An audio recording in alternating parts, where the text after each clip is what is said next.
Good morning, everyone. Welcome back to International Arbitration. Good to see you again. Today we are going to turn to some more technical questions, legal questions about how investment arbitration works. Last week we discussed how it developed, why it exists, essentially, what its purpose was, and what some of its problems may be. Today we turn to questions such as when do investment arbitration tribunals have jurisdiction, how do we enforce investment arbitral awards, how do we seek annulment of investment awards and on what grounds, and things like that. So as I said, more legal technical stuff. Today I'm going to co-teach with Dimitris Kontogiannis for two reasons. The first is that Dimitris interns at the World Bank and interned at ICSID, which is part of the World Bank, in Washington, D.C. two years ago, some time ago. I think it was 2 years ago. And so in a sense, he'll be speaking both as the scholar that he is, looking at it from the outside, and as someone who had insider information, if I may put it this way, someone who's been in the institution. And the second reason is, as an aspiring academic, getting teaching experience is, of course, a useful thing. So I'll kick off. I'll teach more or less the first half, then I'll hand over to Dimitris. Thanks very much for doing that. The structure of what we're going to do today is threefold. I'm going to introduce and distinguish ICSID and ad hoc investment arbitration, more specifically uncitral ad hoc investment arbitration. I'm going to say what that means and why I focus on uncitral ad hoc investment arbitration. And then, so that's a general overview of their workings, and then we go into, well, part two will be the details of this, of how exactly these two forms of investment arbitration work, and part three will be, post-award remedies. That covers the question of, once you have an award, what do you do? How do you seek annulment? On what grounds? How do you seek enforcement and recognition? And again, on what grounds? What are the applicable legal texts to that? Okay, so let me kick off. So ICSID and uncitral ad hoc arbitration, which I could also have called uncitral ad hoc investment arbitration. Let me simply put up the two main, the two names, and I'll fill in this chart as I go along with the main simplified comparators. First of all, I should say that ICSID investment arbitrations represents roughly 75% of all investment arbitrations. I say roughly first because the number is, well, I should say that. I'll say this differently. I say roughly 75% because in reality we don't know. We don't know because there are a number of confidential investment arbitrations out there, so it's difficult to measure exactly how many there are of each form. It is expected that it is roughly 75% and that this share is progressively increasing. There have been movements against ICSID arbitration and movements in favor of it. Now we are in a movement in favor of it. Why are there these movements in favor or against? In part because of their characteristics, which I'm going to present now. So first, uncitral ad hoc arbitration, as its name suggests, is ad hoc arbitration. And ICSID is not ad hoc arbitration, which means institutional arbitration. Remember what that means. Institutional arbitration is a form of arbitration where you have an institution involved in the arbitration. What does an institution do? Remember, it gives its procedural rules to an arbitration. So ICSID arbitrations are governed by ICSID's rules, ICSID's institutional arbitration rules. An institution also manages from an administrative point of view the proceedings. So ICSID arbitrations will be managed not from a legal perspective, but from a logistical perspective, will be managed by ICSID, by the secretariats of ICSID. And an arbitration institution also plays a role typically in appointing or removing arbitrators. Appointing arbitrators if the parties can't agree on the president or the chairperson, or if for whatever reason they refuse, they renounce appointing their party arbitrator. In these cases, the institution comes in, which is exactly what happens with ICSID arbitration. And lastly, an arbitration institution plays a role for, I should not go into, strike that, I'll not go into that. It's going to come up later because it's a specific rule of ICSID. So just these 3 points. Arbitral ad hoc arbitration, again, being a form of ad hoc arbitration, means that there is no institution involved. So there are no institutional arbitration rules that apply to arbitral ad hoc arbitrations. The appointment and removal of arbitrators is not done by any particular fixed institution. I say fixed because you can choose some kind of organization to do it for you, but let's not go there for the time being. Which means that by default, in an ad hoc arbitration, if there is a problem with the appointment or removal of an arbitrator, if there is such a question, it is the courts of the seat which will do it. Okay? Because there's no institution. As for all forms of ad hoc arbitration, if you don't have an institution and you want to challenge the arbitrator, the arbitrator is to be removed, or if the arbitrator is to be appointed, then you turn to the courts at the seat of the arbitration. Okay? This is the first basic difference between the two. ICSID arbitration is, I mentioned it in passing already, is, well, it's an arbitration institution. It is part of the World Bank Group.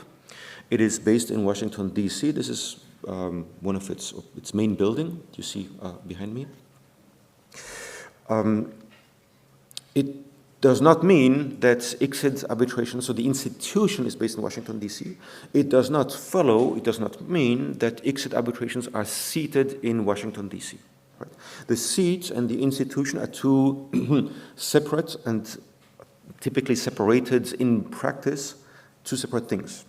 Such as, just as ICC arbitrations, the ICC is based in Paris, a great number of ICC arbitrations are seated outside of elsewhere than in Paris. Likewise for ICSID arbitrations. I'm mentioning this because you will read in the press quite often there is an ICSID arbitration in the non-specialized press, in newspapers, that there was again a ruling of the World Bank. Again, this is American intervention in something. Again, this is American powers doing something. And by and large, this is completely wrong. This is, on the whole, wrong because the seats of most of these arbitrations are not even in Washington, D.C. There isn't much happening in Washington, D.C. beyond the administration through the institution of these cases. And the administration has more or less no impact on the outcome of the case. Or perhaps one last thing about that. The purpose of the World Bank as a whole is to spur the global economy and more specifically to help developing countries develop more quickly from an economic perspective, to accelerate the economic development. And the purpose of ICSID is, at the beginning at least, the same. It's part of the World Bank, it's part of the mission of the World Bank. It's part of, remember what we said last week, ICSID arbitration is there to help facilitate the global movement of capital, and the global movement of capital in the form of foreign investments, more specifically in the form of foreign direct investments, is meant to accelerate the economic development of developing nations. That is at least what its original purpose was. That is why it is part of the World Bank Group. Okay. One last point about this. UNCITRAL ad hoc arbitrations, I repeat, are ad hoc arbitrations. We call them UNCITRAL ad hoc arbitrations because UNCITRAL rules apply. I'm going to specify in a minute what that means. What that does not mean is that UNCITRAL is an arbitration institution. UNCITRAL, the United Nations Commission for International Trade Law, is a UN organ. As a UN organ, it drafts model arbitration laws, and it has drafted arbitration rules. It is not, that's important, an arbitration institution. I think each year there tends to be a question on that in the exam, and each year a number of students say it is an arbitration institution. So I'd say it's very clearly, UNCITRAL is not an arbitration institution. UNCITRAL will never perform any of the functions that an arbitration institution performs. UNCITRAL will never appoint an arbitrator, never remove an arbitrator, and it will never handle any administrative part of any arbitrations. Okay.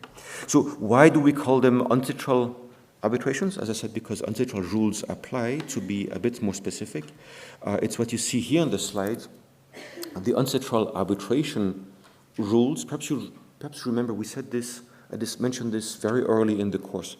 UNCITRAL has done two main things for arbitration. The UNCITRAL model law, which, as its name suggests, is a model of a law for countries to implement their own domestic national arbitration laws. It's a model for Singapore, for instance, to say if you want to enact a national arbitration law, here's an example of how you might want to do it.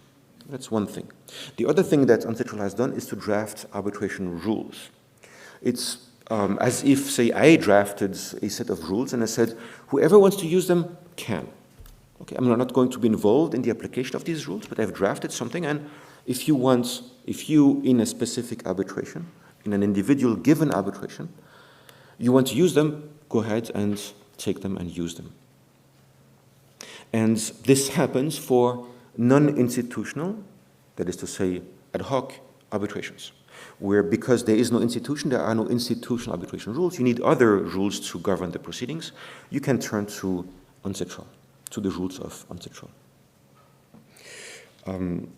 And UNCITRAL's arbitration rules are the most often used rules for ad hoc arbitrations. But you don't have to use them, obviously.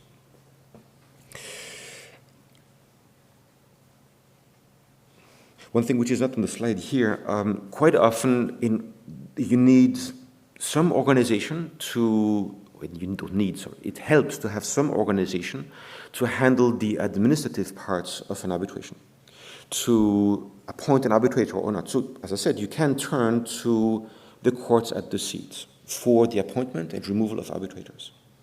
The courts of the seat will never administer an arbitration.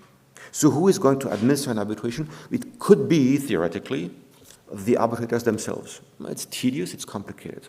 So typically in UNCITRAL ad hoc investment arbitrations, the parties turn to the PCA, the Permanent Court of Arbitration, which is very old, founded in 1899, if I'm not mistaken, institution in The Hague, which can act as an arbitration institution for PCA arbitrations. It can also act as an organization which handles non-PCA arbitrations, which handles UNCITRAL ad hoc arbitrations. In this case, what the PCA, the Permanent Court of Arbitration, does is it does not apply its own rules, okay, because it's not a PCA arbitration, but it handles some of the, or most of the logistics, copying documents, reminding people of deadlines, ensuring that payments are done, things like that. Okay. So again, it's not the PCA acting as an arbitration institution. It performs some of the functions that an arbitration institution might otherwise do. Mostly the logistics, the administrative part of an arbitration. Okay. Yes? Can I clarify, did you say this PCA arbitration and then non-PCA arbitration? Yes. So to restate the question for those in the back, there are PCA and non-PCA arbitrations. So I have not and I will not discuss PCA arbitrations, but they exist. So PCA arbitrations would be arbitrations conducted under the rules of the PCA, where the PCA also acts as, performs administrative functions and appoints and removes arbitrators. But these would be specifically PCA arbitrations. Yes. The PCA does a few investment arbitrations. It does more often, it's better known for interstate arbitrations, where, again, the PCA rules of arbitration apply. Okay. For ICSID arbitrations, ICSID being, once again, an arbitration institution, the ICSID's arbitration rules, ICSID's institutional arbitration rules govern the procedure. You have them here. The ICSID convention contains some rules about how these arbitrations are to be conducted, but the bulk, most of them, are contained in a separate document called the ICSID Regulations and Rules, which are the institutional rules of arbitration of ICSID, of all ICSID arbitrations. Okay, it should be straightforward, hopefully. So how are these two forms of arbitration different? How, not given what governs them, but what do they look like? If a client came to you and said, should we go to one or the other type of arbitration, what are the pros and cons or differences in that sense? In an extremely simplified manner, we can say that, extremely simplified, we can say that unsexual ad hoc arbitrations are confidential and ICSID arbitrations are public. Extremely simplified, why? Because, well, we have seen that confidentiality has different dimensions and can, if you will, obtain by degrees. Things can be more or less confidential. Different aspects of an arbitration can be confidential, and so on and so forth. Overall, unsexual ad hoc arbitrations can be entirely confidential in the sense that you're not allowed to say that you are involved in an unsexual arbitration, so it's secret, if you will. The outcome is confidential, and so on and so forth. Which is why I said early on that probably 75% of investment arbitrations are ICSID arbitrations, but we don't know because there's an undisclosed and unknowable number of unsexual ad hoc investment arbitrations out there. Researchers rely on breaches of confidentiality, on news reports which should not have, on leaked information, on WikiLeaks, on a number of different things which help us assess how many unsexual ad hoc arbitrations there are out there. But you can't know for sure because, again, they at least can be entirely confidential. Can be because the parties can opt out of confidentiality, they can make certain aspects of these arbitrations confidential, the existence, the parties, the outcomes, whatever the parties wish. ICSID arbitrations, there's less freedom. Whenever an ICSID arbitration is filed with ICSID, ICSID has to put it on its website. So on the website of ICSID, you have a list of all the ICSID arbitrations that the institution has handled.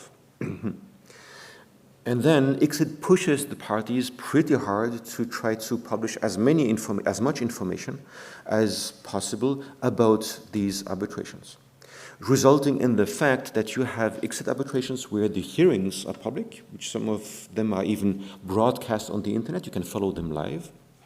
You can watch recordings. And the stage at which they are they at the jurisdictional stage, at the merit stage, at the liability stage, at the quantum stage, and so on and so forth, is accessible on the website. The submissions of the parties are very often, not always, but very often accessible on the website of ICSID, and so on and so forth. So ICSID arbitrations are definitely more public, systematically more public, than unsexual ad hoc arbitrations. More public in different ways, which vary from one case to another. Which would also mean that if a state, for instance, comes to you and says, we want to include, let's assume, an investment arbitration clause in a treaty or in a contract or in our domestic law to allow foreign investors to take us to investment arbitration, should we opt for unsexual or should we opt for ICSID arbitrations? One question you could put back at your client is to say, do you want these arbitrations to be public? Do you want the world to know? Or do you don't want that? If you don't want that, I would recommend you to opt for unsexual ad hoc. If you want the world to know, go for ICSID arbitration. Why would a state want it to be known that they are involved in an investment arbitration? A number of states say we want the world to know that we did nothing wrong. We want the world to have a look at, to see our line of defense in which we say we are being sued, but we have done nothing wrong. It's a way to speak indirectly to their constituencies. Some countries also have broader cultures, even legal mandates to share information with the public. Something like the Freedom of Information Act in the UK or in the USA. Other countries, by contrast, would prefer that the world doesn't know that they are being sued. It has been shown that as soon as a state is sued in an investment arbitration, the flow of investments to that country drops immediately. So if I'm a country, I'm Bolivia, for instance, you are a foreign investor, you sue me in investment arbitration. At the time you sue, regardless, that's important, regardless of the quality of the merit of the claim, so even if you sue me for a completely bogus claim, I, Bolivia, am going to lose out in investment flows coming from Mexico, the EU, the USA, and so on and so forth. So you, as an investor, can punish me immediately simply by filing a claim against me. Even if eventually you're going to lose the claim, you might say, I don't care, I'm going to lose 5 million in the case. The state is going to lose 50 million in investment flows, 100 million. Why is it relevant? Well, you can threaten to sue me. You as an investor can tell me, if you don't do what I like, I'm going to sue you. I'm going to lose the case, the investor says, fair enough, but I don't care about that because my point is to punish you, to set an example, a precedent, to show the world that we, the investors, have an important role to play in these negotiations. We are to be taken seriously. So to avoid that, some states have said, I'd rather keep all of these arbitrations confidential. Of course, if they are confidential, they cannot have this effect of slowing investment flows to the country because no one knows about them. The drop in investment flows is based on the harm to the reputation that happens by being sued. Just as if, as students, you were to sue me and everyone would know, probably I would have fewer students in my classroom. I would hope. It would make sense. So don't sue me, please. One thing which is not a difference, which is a similarity between, which is the same situation for the two forms of arbitration, is that there is no rule of precedent. As in all forms of arbitration, there is no rule of precedent in the sense that arbitrators do not have no legal mandate, no legal obligation to follow prior arbitral awards. No legal obligation in the sense that if they do not do it, this is not a ground to annul, to set aside their decision. That being said, lawyers on both sides have started 20 years ago, 25 years ago, to cite two precedents systematically. They said the meaning of a certain standard of protection in a treaty, the prohibition of expropriation, for instance, means, and then they cite to 1, 2, 3, 5, 20 different prior investment, typically ICSIDs, arbitral awards, as long as they are public. And the number of ICSIDs arbitral awards are indeed public, so it's easy to cite to them, to invoke them as arguments to say that your position is the right legal position. Again, arbitrators do not have to follow them, but it's difficult for them not to be somehow influenced by them. So they are systematically cited by counsel, by the lawyers, and by the arbitral tribunals themselves. Because they do not have to follow the precedents, but they do cite them to justify the decision, to make their decision stronger, they pick and choose which prior awards they want to cite to. I'm not going to elaborate on this point, but for instance, on the notion, the concept, the idea of investment, what is an investment? It's a fundamental question for investment arbitrations because they can only deal with investments. So what does an investment mean? There are at least 5, well, Dimitris, I think you're going to reduce that to 3, no? But depending on how you look at it, there are at least 3, or depending on how you count, up to 5, different strands running in parallel of case law defining what an investment is differently. So if I'm an arbitrator, I can say an investment clearly is X or Y based on this line of precedence. But in reality, there are 5 lines of precedence running in parallel with 5 different definitions, respectively 3, depending on how you package them, lines of precedence running through that. Notice what this means. It would mean that if you go to the Supreme Court of this country, for instance, and you cited to, you said the definition of equality of treatment between men and women means X, then the Federal Tribunal could say, well, there are 5 core definitions which are all equally valid, and I'm going to pick or choose one of them. It's okay. I'm going to stop my comments here. Now again, a difference between the 2 forms of arbitration. Arbitral ad hoc arbitrations have an arbitral seat, like any arbitration. Arbitral seats, the seat of an arbitral tribunal, as I said early on, does things like, as I said in previous classes, the seat of the arbitration is what you turn to, well, if you don't have an arbitration institution, to appoint, remove arbitrators, to obtain interim relief, to seek annulments of arbitral awards, and the seat determines the national arbitration law that is applicable to this case. We've discussed this in prior classes. So nothing new here. ICSID arbitrations have no seat. Okay? The ICSID Convention specifies, makes it clear, that ICSID arbitrations have no seat in any country. Okay? That's pretty important. And first, the reason why this was created, is that the World Bank wanted a so-called self-contained investment arbitration regime, which is as disconnected from any country, from any national law as possible. So they said no seats, which means what? Which means there is no national arbitration law applicable to any ICSID arbitration. Okay, that's pretty important. There is no national arbitration law applicable to ICSID investment arbitrations. Second, you cannot go to any national court to seek annulment of ICSID arbitrations, because again, there is no seat. This is part of the idea of ICSID being a self-contained regime which is not controlled by any national law.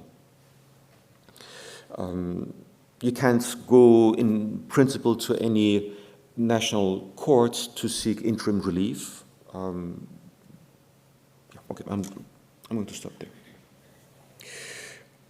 there.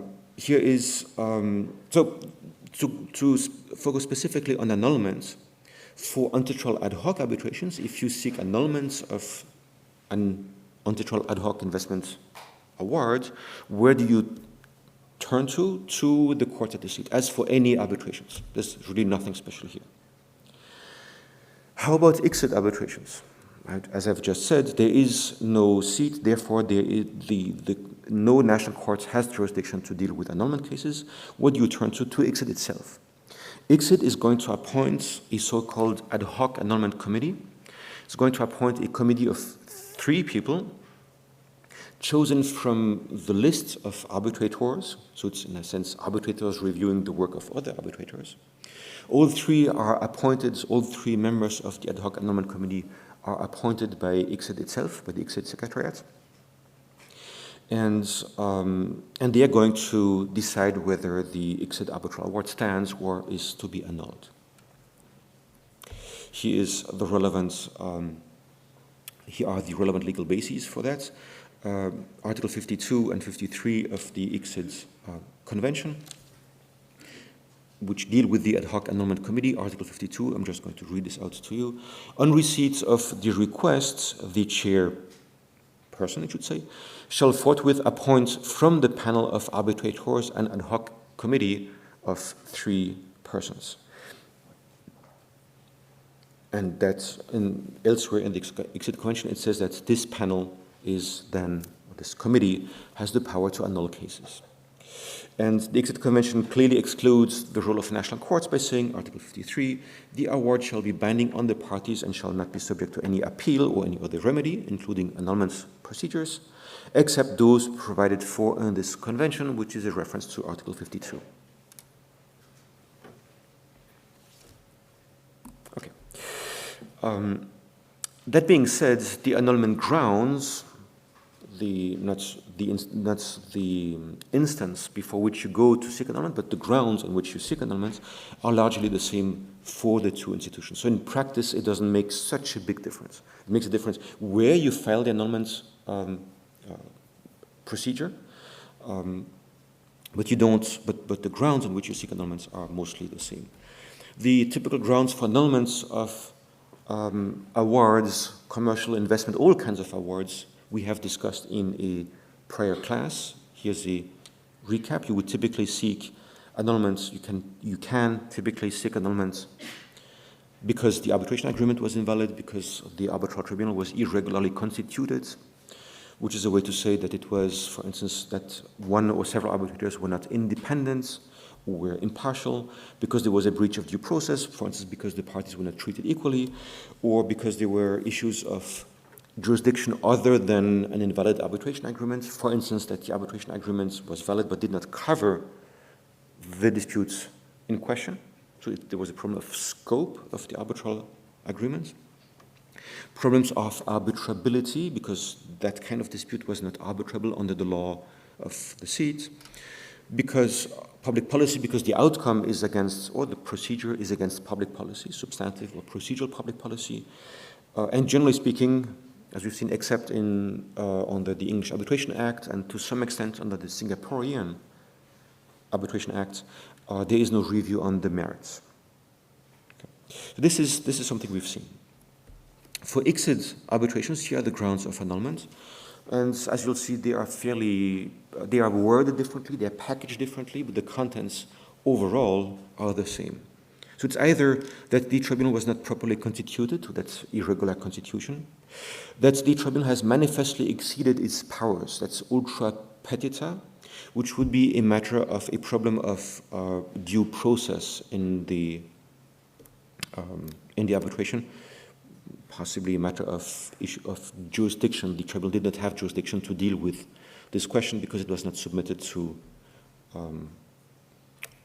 the tribunal. Or that there was corruption on the part of a member of the tribunal. This is again a form of irregular constitution. Remember, the ICSID, don't remember, you don't, well, you could have guessed based on what we said last week. The ICSID Convention was drafted in the 1950s. The language used in the 1950s is a bit different than the language that is used in modern arbitration laws. But the idea is the same. Nowadays, we typically don't single out corruption as a particular ground for annulment. It's part of irregular constitution or of due process. D, that there has been a serious departure from a fundamental rule of procedure, that's due process in the other list, or that the award has failed to state the reasons on which it is based. This is in national arbitration laws, may be a matter of public policy, or it may be a matter of due process, mostly. The last grounds that the award has failed to state the reasons on which it is based, that is to say, an award which doesn't clearly explain why it was decided the way it was, have been attempts to introduce a review on the merits through this by saying the reasoning, arbitral tribunal, the reasoning you gave me doesn't make sense. And if it doesn't make sense, or it's legally wrong, if it's legally wrong, it cannot be the real reasons on which the award is based. It didn't really, there were a series of attempts for a few years, it never really worked. So there was an attempt to introduce a review on the merits, but it's mostly failed. Which means that as long as there are reasons which explain the award, even if these reasons are arbitrary, the award will not be annulled. So by and large, just as for national arbitration laws, there is no review on the merits. Arbitral awards typically cannot be annulled.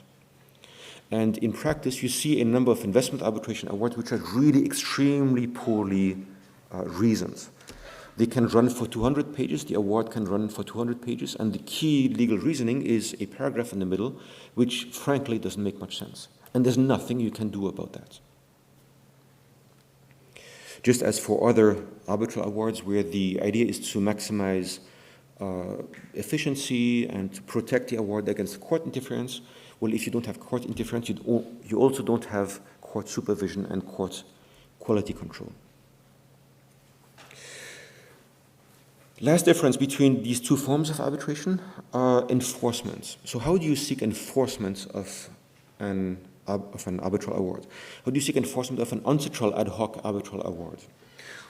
Just like any other arbitral award, just like commercial arbitral awards, which means that you rely on this convention, which we've discussed, in your convention, New York Convention of 1958 on the recognition and enforcement of foreign arbitral awards applies, is in principle, the only treaty, the only convention you can rely on to seek enforcement of such an award abroad. Abroad meaning outside of the seat of an ancestral ad hoc arbitral award. What is the situation for the ICSID convention? Well, the slide doesn't say that, but they should have added it. The convention you rely on is the ICSID convention itself. So the convention, the treaty that helps you enforce ICSID arbitral awards is the ICSID convention itself. What does the ICSID convention say? The ICSID convention says that all member states of ICSID, the treaty, the convention, have to recognize and enforce ICSID arbitral awards as if they were a final local court judgment. So if you seek enforcement of an ICSID arbitral award in Switzerland, it would be the same as if you sought enforcement of a judgment of the Swiss Federal Tribunal. Okay. There is, to put this simply, almost no way in which you can legally resist enforcement of an ICSID arbitral award. The only way you can resist, here's the provision, sorry, and then I'll tell you what the only way is to resist. I'm going to read this out to you. Each contracting state shall recognize an award rendered pursuant to this convention, ICSID awards, as binding and enforce the pecuniary obligations imposed by that award within its territory as if it were a final judgment of a court in that state. Pretty straightforward. So there's one way in which you can resist enforcement of an ICSID arbitral award, just as you can resist the enforcement of a final court judgment, which is immunities. Certain assets are protected by immunities. You cannot seize the assets of an embassy.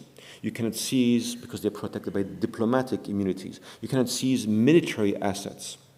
You cannot seize, what else? Well, these are the two main ones. There are certain assets which are protected by, I repeat, jurisdictional, let's call them jurisdictional immunities, diplomatic immunities. That's the only way in which you can, legally speaking, resist enforcement of an arbitral award. In practice, what can you do? Well, you can try to hide your assets. You are a state, I'm Bolivia, you sue me, you win, it's an ICSID arbitration. You first ask me, Bolivia, to enforce the award, and I say, thank you, but no, I just won't do it. What are you going to do? Not much. It's a breach of the ICSID convention, but what are you going to do with that? Nothing. You can't take me, you could theoretically take me to the International Court of Justice for breach of the ICSID convention, but I would have to consent to that. And I'm not going to consent to that.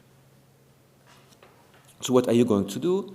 If I, Bolivia, refuse to recognize and enforce the award, to pay up, you're going to go after my Bolivian assets located in Paris, in London, in wherever in the entire world, wherever in the world, as long as the countries are ICSID's member states. Okay? And ICSID has 150-something member states, so you have choices. That's what typically you would do. You would, in the UCOS arbitration, the largest arbitration so far ever, Russia was ordered to pay 50 billion to the former shareholders of the UCOS company, and Russia, of course, refused to pay up, and so the shareholders went after Russian assets in many different countries. And what then happened, of course, is when they went after assets in France, Russia moved these assets. The French governments came in and said, oh, wait a minute, we're going to actually help Russia dissipate its assets because we don't want to have any kind of crisis or to worsen our crisis with Russia. It became a complicated diplomatic matter. In practice, what we see is that states are getting better and more aggressive in hiding their assets and making enforcement difficult. To the point that this is a really rough simplification, but investors get roughly 10% probably of what they are awarded. They get roughly 10% actually paid into their accounts. So you win, and as an investor, you sue me, and Bolivia, you're an investor, you sue me, you get 200 million awarded in the investment arbitration, and you will actually probably recover 20 million of that over a period of 10 to 15 years. So you pay 10 million for your lawyers, and you get 20 million back 15 years later. Not a great investment. It's better to probably put this in to buy an ETF, yes. What's the purpose of the New York Convention then? If it cannot help states to sort of help parties to then get the awards that they are being awarded. Why, for instance, I feel like it's in practical terms, it doesn't align with the convention. So the question is, what's the purpose of the New York Convention? First of all, this is the ICSID Convention, but we're talking about the ICSID Convention. The New York Convention the ICSID Convention goes further than the New York Convention, is more protective than the New York Convention. The New York Convention plays a role in this, I'll come to that in a minute. But what's the purpose of each of these conventions if in reality it doesn't work out well? It's meant to help enforcement of arbitral awards. Well, perhaps to answer your question directly, what's the purpose of the New York Convention? The New York Convention works pretty well for commercial arbitral awards. For investment awards, the purpose was the same. It was meant to work, and it was drafted in the 1950s, came into force in 1962. For 60 years, it worked pretty well. And only in the last 15 years have states said, we don't like investment arbitration, we are going to not comply with international law, not comply with investment law, and we're going to make the life of investors as difficult as possible. Do we need a new convention for that? It's a complex question. It depends what you want to achieve with these conventions, but fair enough.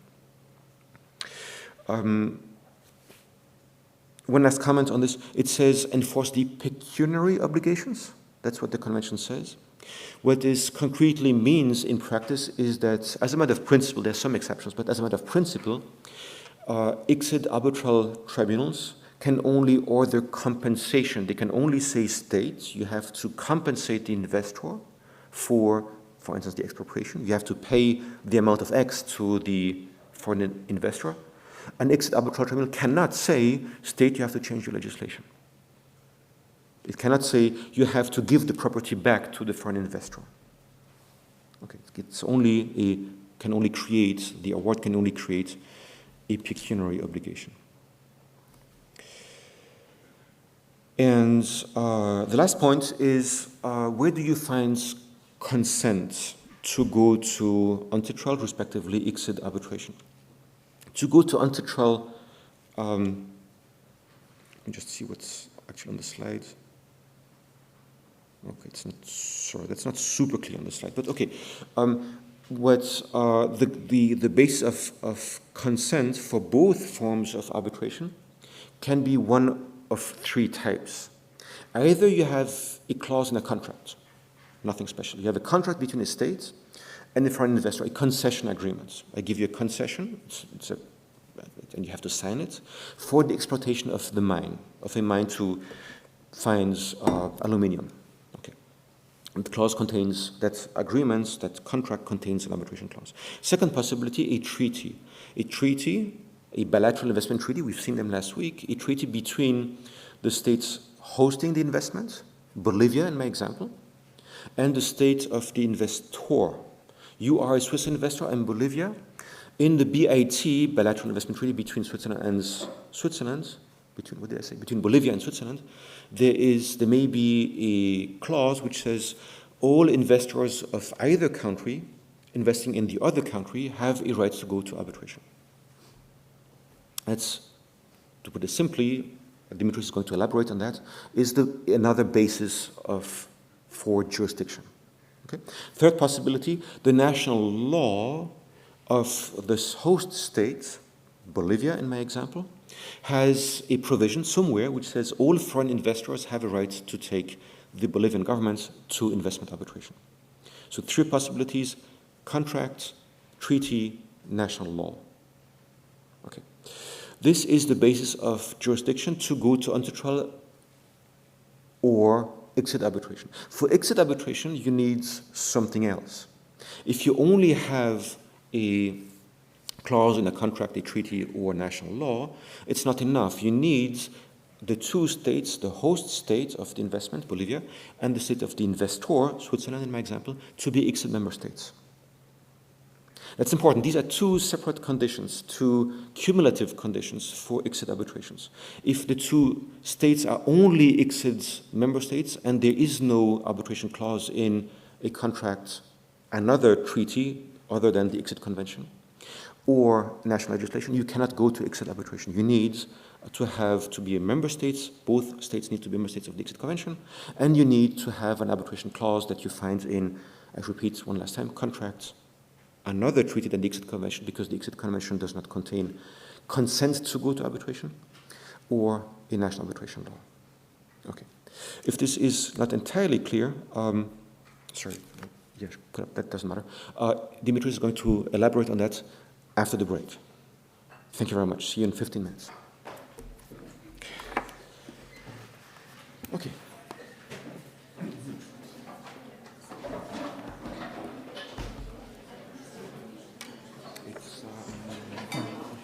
You're charging it.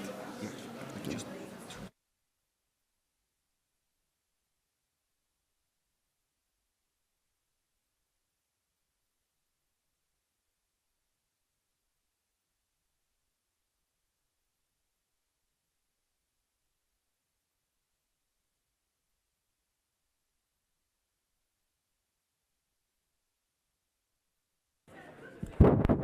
Yeah. Can you hear me? No. I have to put it here.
Yeah, okay.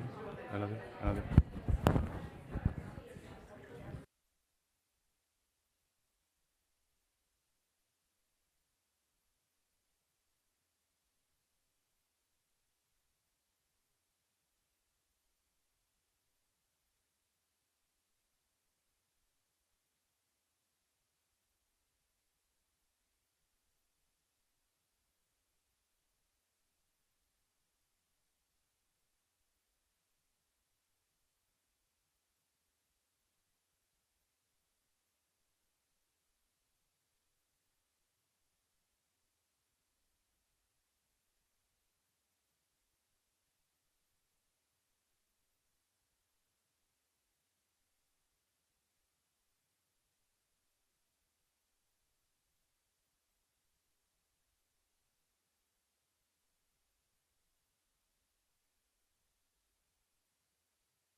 I cannot find it again.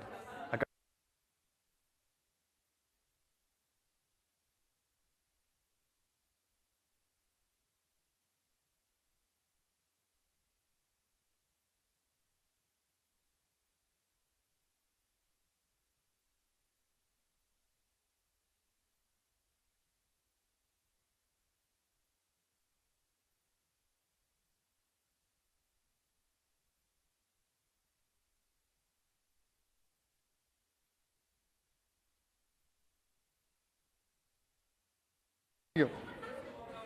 Another. No.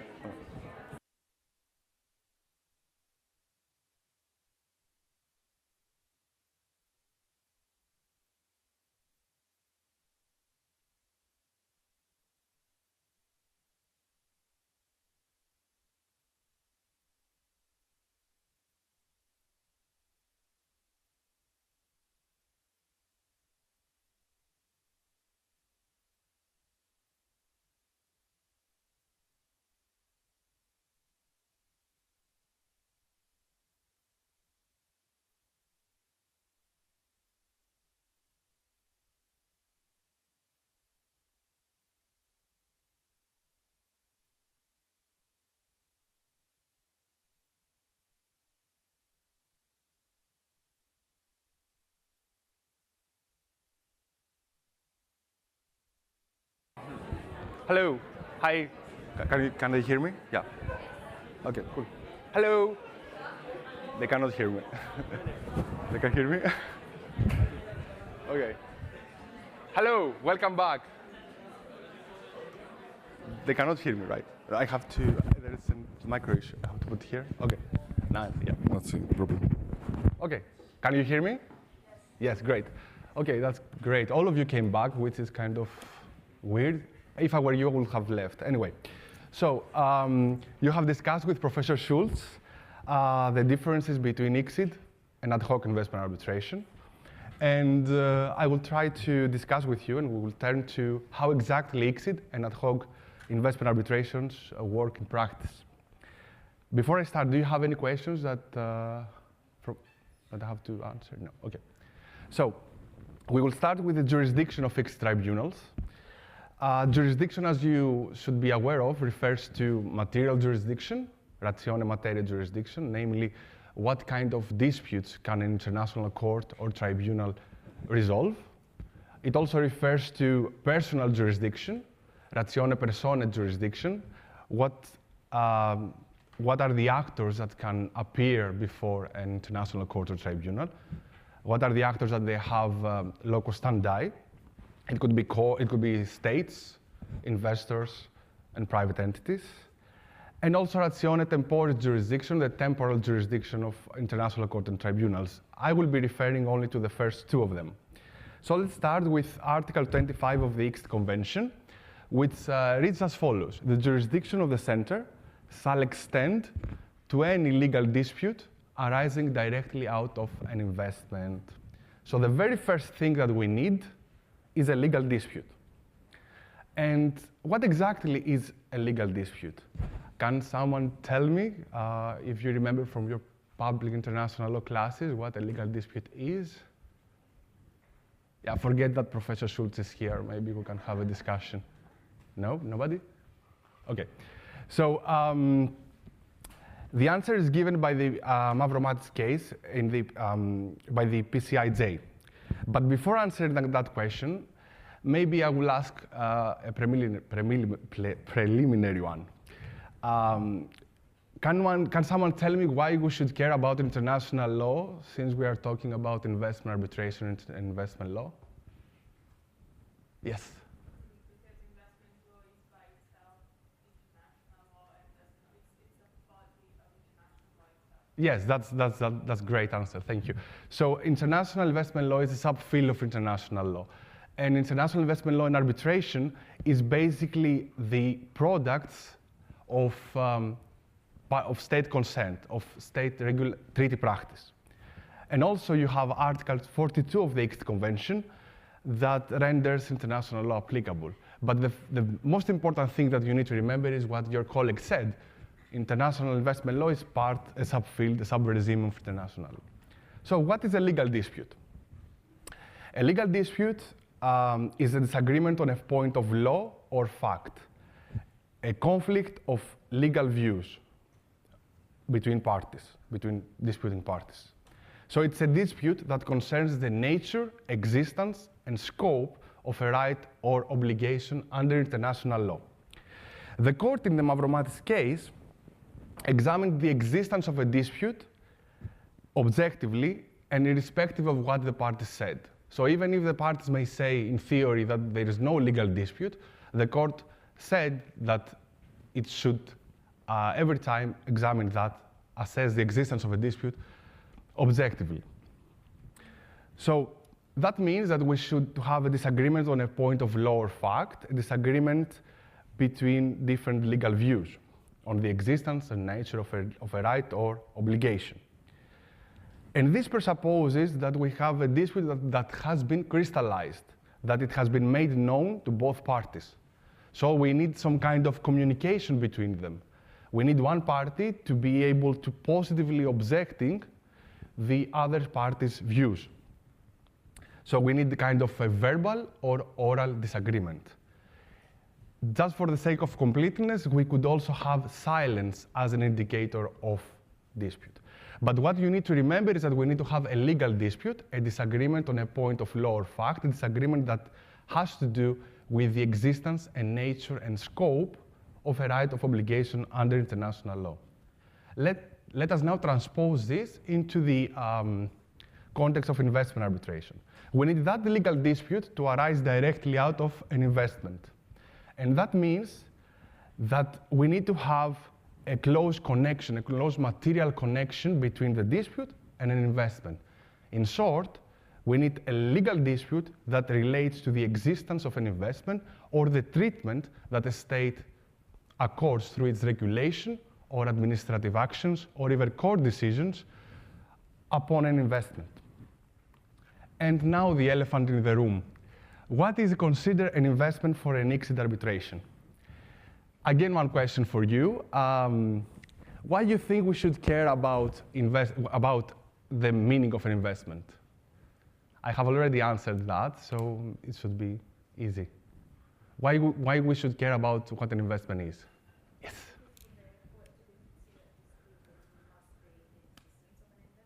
Yes. If we don't know what an investment is, how we can say whether there is a material jurisdiction, whether a tribunal can solve an investment dispute? So there are three approaches. Professor Schultz kindly mentioned them at the beginning.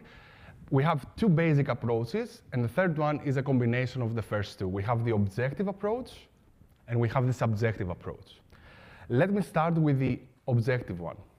So under the objective approach, investment is perceived as a technical term, as a terminus technicus. Its meaning is beyond the reach of party autonomy.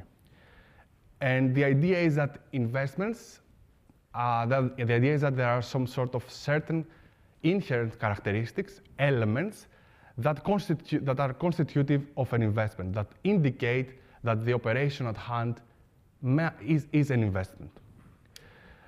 This comes from the object and purpose of the ICSID Convention and the object and purpose of investment treaties in general. Their purpose is to protect foreign direct investments. So we need to know what an investment is in order to apply them in an effective manner.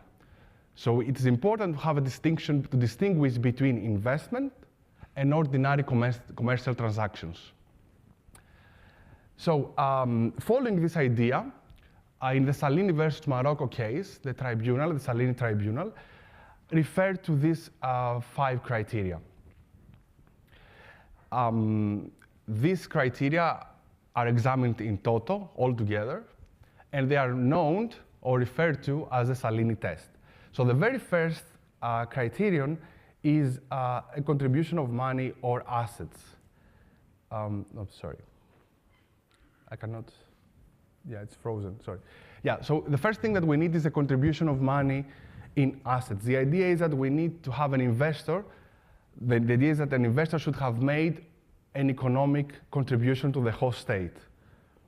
Investment is essentially a commitment, a financial commitment of capital on behalf of an investor to an economic undertaking. And this relates to the next 2 elements, duration and risk. There should be some sort of assumption of a particular risk that on behalf of the investor, that the contribution he or she made may not be profitable. That is a business risk. And then there should be some sort of a long-term duration, a certain duration. That may range from months to years. But the idea is that in an investment and one-off transaction cannot be considered an investment. For instance, when we buy a coffee at the cafeteria, that hardly is an investment. There is only contribution in money, but there is no duration and there is no risk. Probably the only risk is that the coffee is not that good. Yeah, so we covered duration, we covered risk, and there are 2 more elements. The regularity of profits. So the idea is that the aim of an investment is to be profitable, and also the contribution in the economic development of the host state. Here, that's the most controversial, I would say, requirement. The idea is that investment may contribute or boost the economy of the host state, or contribute in other ways, such as with know-how, with offering know-how, or enhancing the experience of the host state's workforce, etc. I said that this is controversial because it comes from the preamble of investment treaties mainly. It is some sort of an aspiration. It reflects an aspiration of states. The reasoning behind the underlying reasoning of investment treaties is the fact that states believe that by concluding them, they will boost their economy. They will increase their foreign capital inward flows. So that is why tribunals tend to avoid referring to that element as a constitutive element of an investment. It's mostly an aspiration, mostly wishful thinking about the positive impact of an investment in the economy of the host state. For instance, the Phoenix versus Czech Republic tribunal referred to that and said exactly what I just mentioned. So what you need to remember is that these are the objective elements that indicate that an investment may exist. As I said, they are examined in total, altogether, but the absence of one of them does not necessarily mean that there is no investment. Let me now turn, if you don't have any questions, to the subjective approach, which is way more straightforward. Here, what matters the most is sorry, yes? Just in contribution of assets, what do you mean with materials or goods, or does it have to be? It has to be financial contribution that boosts the economy, and it can also be the fact that you bring know-how, different know-how or educate, let's say, or improve the workforce. I'm not sure that it could be it could be also infrastructure as well, yeah. But if you think that that's material contribution, yeah. But yeah, I don't know. You want to add something? No. Yes. Any amount? Like there's no objective? No, I don't think so. There's like a limit, yeah. But the thing is that it's not like a constitutive element of an investment, at least in my view, because it has to do with the impact of an investment. So you cannot. judge whether there is an investment by looking at the impact and the potential impact, negative or positive impact of that investment. That's why you said even if we don't need all the elements of the different tests in order for the... Yes, for the investment to exist, yes. So the subjective approach, as I said, is very straightforward. What matters the most is the definition of investment in the relevant investment treaty mostly. It's here, in reality, party autonomy prevails. States are able to adjust their treaties to their needs and protect transactions which under the Salini threshold may not have been protected. So here, under the subjective approach, there is more freedom attributed to states because what matters the most is we consider to be investment everything states want it to be. And now let me turn to how exactly the existence of investment is assessed in the ICSID context. And we have the third approach, the so-called double barrel test. Here, we basically combine the first two approaches, the objective approach and the subjective approach. And the idea is that, we need to have an investment. The tribunal has to satisfy itself that there is an investment under the Salini test, under the Article 25 of the ICSID Convention. Remember that the Salini test is basically linked to Article 25 of the ICSID Convention and the object and purpose of the ICSID Convention. And at the same time, the same operation should constitute an investment under the definition of investment in the investment treaties. What I did not mention is that every investment treaty has provision in which the parties define what they consider to be an investment. They add a non-exhaustive list of operations or claims for money, for instance, that they believe to be an investment. So at the same time, there should be an investment under both the first two tests that I referred to. And this has some sort of legal consequences. The first one is that parties cannot go beyond the outer limits of the Salini test. No matter if we are in an ICSID context, and this applies only to ICSID arbitrations, even if the parties want to protect something that cannot be protected under the Salini test, then this cannot happen because we need to meet both criteria at the same time. So they cannot expand the protective scope of their investment treaties beyond the limits set by the Salini criteria. The other thing that I would like to mention is that this double barrel test allows us to make another distinction. At the beginning, I tried to distinguish between investments and commercial transactions. Remember, we need to protect investments, not every commercial transaction. So by defining what an investment is, at the same time, we define what an investment is not. The second distinction that we need to keep in mind is that there's a distinction between investments and protected investments. As I said, and whatever is an investment under an investment treaty, under the definition of an investment treaty, definition of investment in an investment treaty does not necessarily is protected under the Salini test. So investment might not necessarily be a protected investment. And lastly, I would like to point out that the Salini test, although it's something that applies within the ICSID context, has been adopted by tribunals and outside ICSID, by non-ICSID tribunals. They don't have to do that. There is no binding precedent in investment arbitration, and, but they tend to do it. They tend to do it because I think it gives more, in my view, more legitimacy, let's say, to their legal reasoning, because the Salini test is well established through case law. Of course, as I said, it's not mandatory for them to do it. So, for instance, the Anglia versus Czech Republic Tribunal, it's a non-ICSID tribunal under the Stockholm Chamber of Commerce. They did not apply the Salini test, the double barrel test, whereas the Romak versus Uzbekistan applied it. You don't need to remember the cases. The thing is just for you to know, it's just an example for you to know, to remember that some tribunals have taken this double barrel test outside the ICSID context. So we have determined how we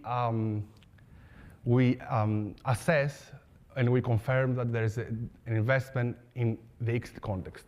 And how do we do that outside the ICSID? I have already kind of mentioned it, but let me break it down. So I'm referring to non-ICSID arbitration. And the reason is because ad hoc, this is a broad, let's say, term, which covers both ad hoc and institutional arbitrations.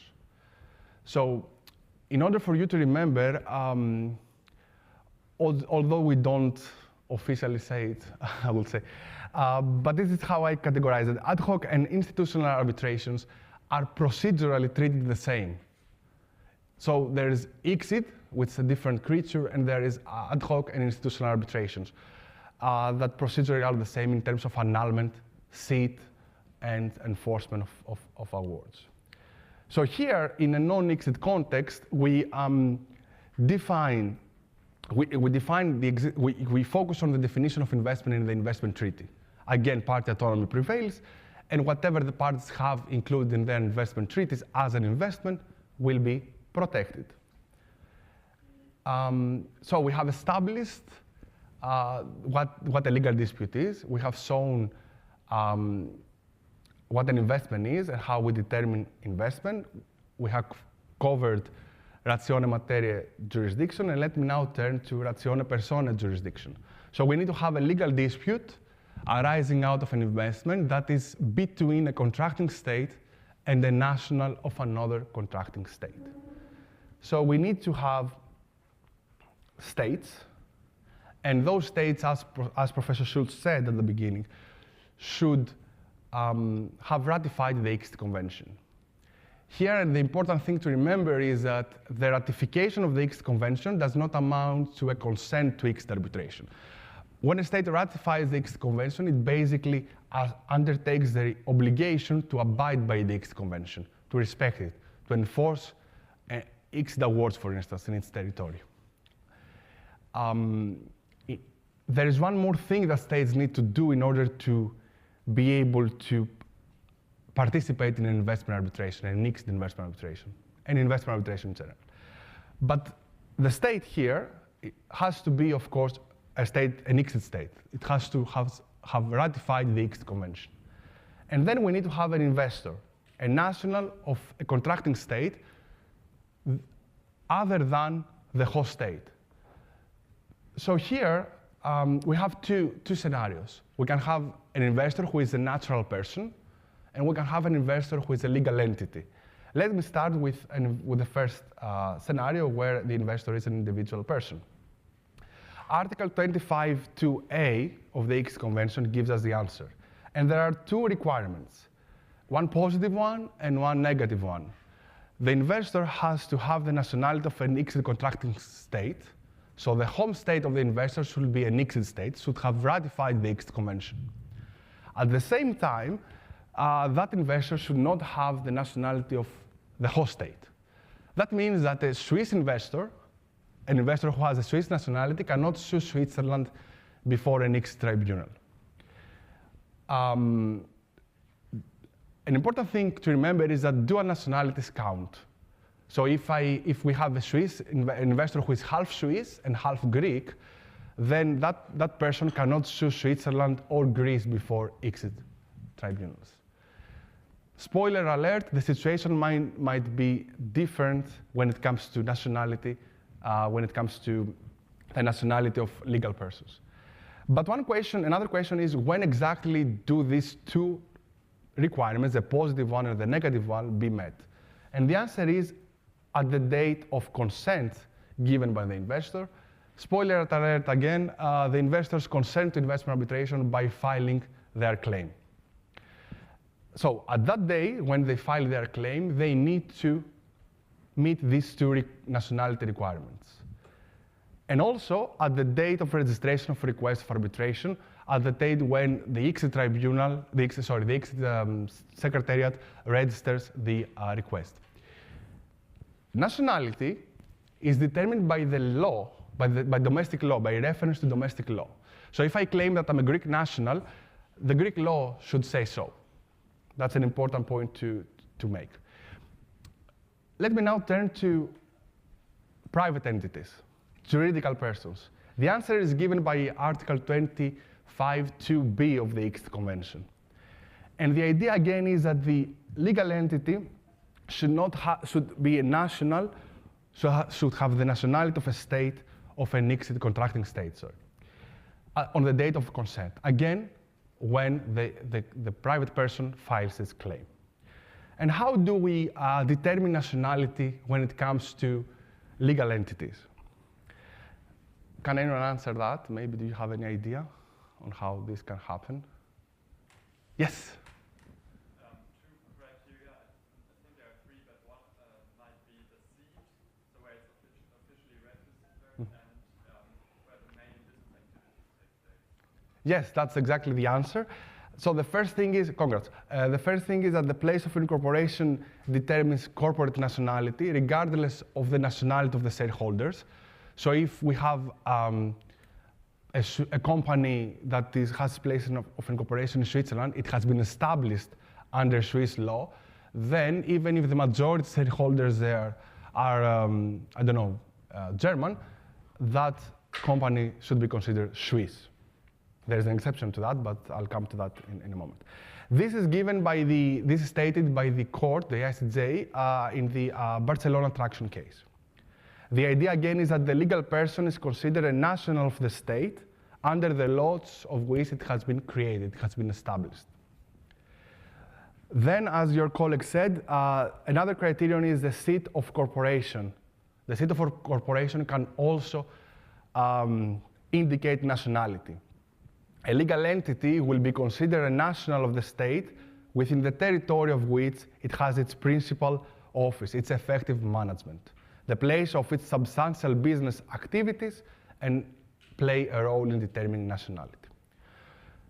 So let me turn to the most interesting thing when it comes to the nationality and personal jurisdiction in the ICSID context, which is the possibility that a legal entity has the nationality of the host state. Remember that before I just mentioned that when it comes to natural persons, a Swiss investor cannot sue Switzerland. You should not have the nationality of the host state, of the state you are suing. The situation here is different. It is possible for a Swiss enterprise to sue Switzerland before an ICSID tribunal if due to foreign control is considered foreign, and if the parties, the home state and the host state, have agreed to treat them like that. So but what does foreign control mean? So that means effective control. It does not refer to ownership, but it refers to control. Who controls the private entity? So for a Swiss legal entity to be able to sue Switzerland, it has to be shown that that company, although is established under the Swiss law, is controlled, effectively controlled by foreigners. So the majority shareholder, or the majority shareholders in general, is foreign. The majority of shares is owned by foreigners. So if it's 51% owned by a Greek legal entity, that Swiss legal entity can be considered Greek for the purpose of fixed arbitration. Is that clear, or should I repeat it? No, it's clear. Okay. So we have discussed how personal and material jurisdiction work in the context of ICSID, and let me now turn to consent. Consent, as you know, is a cornerstone of arbitration. You remember that we said in commercial arbitration that we shy away from our national judge because natural courts, because the parties are allowed to do so if they want to do so. So how do states give their consent to arbitration? This is what I'm going to cover now. But I would like to repeat that investors consent to investment arbitration by filing their claim. There are three ways that states can consent to investment arbitration. And Professor Schultz mentioned them in passing at the beginning. The first one is by concluding an investment treaty, a bilateral investment treaty, or a multilateral investment treaty, such as NAFTA, for instance. The second way is through their own national laws, through their own investment laws. They passed through the Apartment and Investment Law, within which there are provisions establishing the consent to investment arbitration, and through contracts. A contract between a host state and an investor. When there is, when the states conclude an investment treaty or pass an investment legislation, this is called arbitration without privity. It is something different from what we have discussed the whole semester when it comes to commercial arbitration. We shy away from that paradigm. There is a paradigm change. Remember that in commercial arbitration, we have a contract between the disputing parties. What matters is that there is a contract between the disputing parties, and the disputing parties in investment arbitration, they're private to that contract. They participate in the contract. In investment arbitration, there is no need for a contractual relationship between the investor and the host state. It can happen. As I said before, one way is to conclude a contract, but it's not mandatory. Investment arbitration can exist, it can happen, even if there is no contract between the investor and the host state. Because through investment treaties or through their own national legislation, states give their consent to investment arbitration, give an unilateral, open-ended offer to arbitrate to an undefined number of investors who, as I said, accept that offer by filing their claim. So the idea is that we can have contractual investment arbitration following the basic paradigm of arbitration. The basic idea is that arbitration is contractual.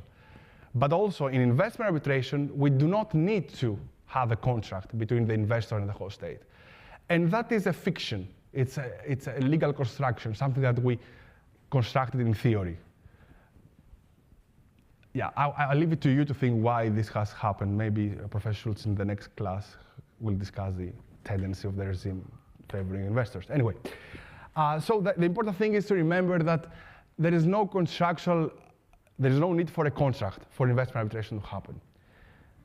Another important thing to remember is that when this happens in the context of arbitration without privity, when states offer a general invitation to arbitrate to an undefined number of investors, in that scenario, only investors can commence investment arbitration because the states do not know who is going to be their future investor.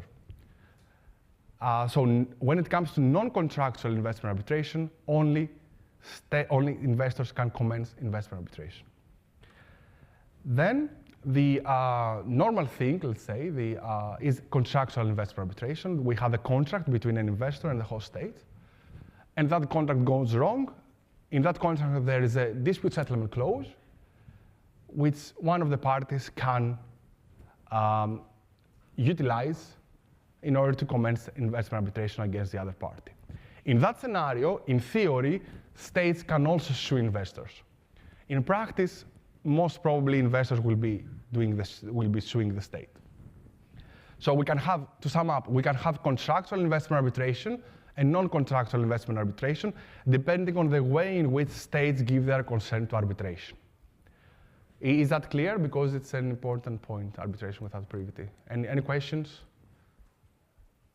You have a question? No? Okay, cool. Okay, yeah, no question, okay. So the last thing that I would like to cover is the post-award remedies. So we have said that ICSID is a self-contained regime, right? And what does exactly this mean? This has legal repercussions for the annulment and enforcement of ICSID awards. ICSID awards are annulled by ad hoc annulment committees. Again, that's a different thing from what we have in mind when it comes to commercial arbitration or when it comes to non-ICSID investment arbitration, ad hoc and institutional investment arbitration that's outside ICSID. Awards are annulled by annulment committees and not by national courts. Why? Because there is no seat in ICSID arbitration. The ICSID arbitration is not anchored to a particular legal system, the particular state legal system. So national courts are not involved. An annulment can happen by annulment committees by virtue of an exhaustive list of 5 annulment grounds, which Professor Schultz referred to at the beginning. What I would like to point out at this point is that there is no annulment, there is no review of the substantive correctness of the award. This is something that concerns both commercial and investment arbitration, but it's important to remember that even if an ICSID tribunal applies the applicable law in a wrong way, in principle, this should not lead to the award's annulment. I'm tempted to say that to explain that I said in principle because it could lead to the award's annulment if it could be so egregiously wrong, a decision, an award, that will amount to lack of reasoning. Because the lack of reasoning, as Professor Schultz said, is one of the reasons why an award can be annulled. So the rule is that there is no review, substantive review of awards. So if a tribunal applies the applicable law in the wrong way, we cannot do anything about that, unless it's so wrong that it leads to a lack of legal reasoning, which is an exception to the general rule. Again, ICSID is a self-contained regime, something that also concerns the enforcement of awards. ICSID awards are considered as if they were a final judgment, it's not that visible, as it were a final judgment of a court in that state. Again, there is no substantive review of the award, of the correctness of the award, and the grounds upon which the enforcement can be rejected is exhaustively described in the ICSID Convention. The last thing that I would like to mention refers to the potential use of the New York Convention. So we said that the New York Convention mainly applies to commercial arbitral awards. And that's true. However, how can you enforce an ICSID award in a non-ICSID country, in a country that has not ratified the ICSID Convention? It's debatable, but I would say that you can enforce it by using the New York Convention under certain legal caveats. I won't mention the legal caveats because it goes beyond what we're discussing. But just for you to keep in mind is that in theory, ICSID awards, in practice, ICSID awards are to be enforced through the ICSID Convention. But if we are trying to enforce an ICSID award in a non-ICSID country, in a country that has not ratified the ICSID Convention, most probably we will be using the New York Convention. And that's what I had to say for today. But if you have any questions, I'm happy because we have some time to have a discussion. Or general questions regarding what we have discussed today. Either they didn't, yeah. No, nothing? Okay, cool. Thank you for your attention, and that was all.